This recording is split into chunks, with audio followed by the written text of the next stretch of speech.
Prince Harry, his return to the United Kingdom, and what really went on regards his accommodation, and more importantly, his inability to reach out to his elder brother, His Royal Highness the Prince of Wales, Prince William.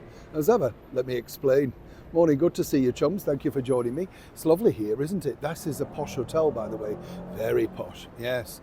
In fact, I had to, oh gosh, I'm boasting here now. I had afternoon tea there with Debbie Reynolds. Yeah, well, she paid, of course. You can't imagine me paid. I'd have brought the flask. We'd have sat outside, a couple of sandwiches in tin foil. That would be my idea of afternoon tea. I love that experience. If you've ever had afternoon tea here in England, I think a lot of people around the world still think we all sit there and stop. If only we could. But it's a wonderful treat if you really want to do something a little spectacular. And here's the thing I'll tell you, when you deliver the stuff, you always think, oh, this is not enough, I won't be full. Somehow you are. Well, you always eat the cakes, don't you? Yes. In fact, you bypass certain things just so you can eat the cakes, don't you? It's amazing, isn't it? The thing you have to remember, though, is it jam first or cream first on the scone? Which way round do you like it? I'd like to know. I'm not fussed anyway, as long as somebody else is paying. Yes, will you pay? Well, of course, we'll go on a date then. It's as simple as that.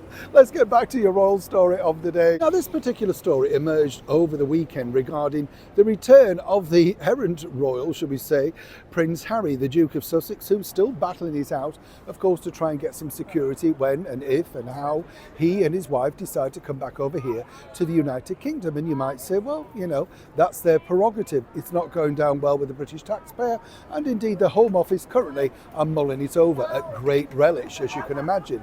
This is not going to play out well, but it's also very clever in many respects of Harry, because obviously Harry will believe that the current British Prime Minister, Sir Keir Starmer, and of course the Home Secretary, Yvette Cooper, will not want to offend the King, His Majesty the King, but I'm not so sure whether they'd be too bothered about that. Do you know what I'm saying? They've realised the problems that Harry has now brought upon himself.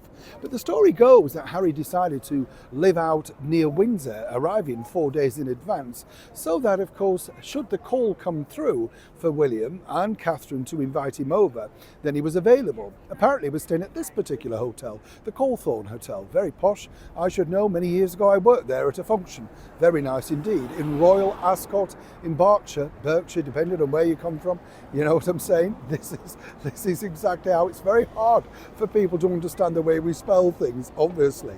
Now, what's interesting is, where did Harry actually stay? Well, what I can tell you is that this is a very clever play story on two levels. And this is why I like to share things with you on this channel.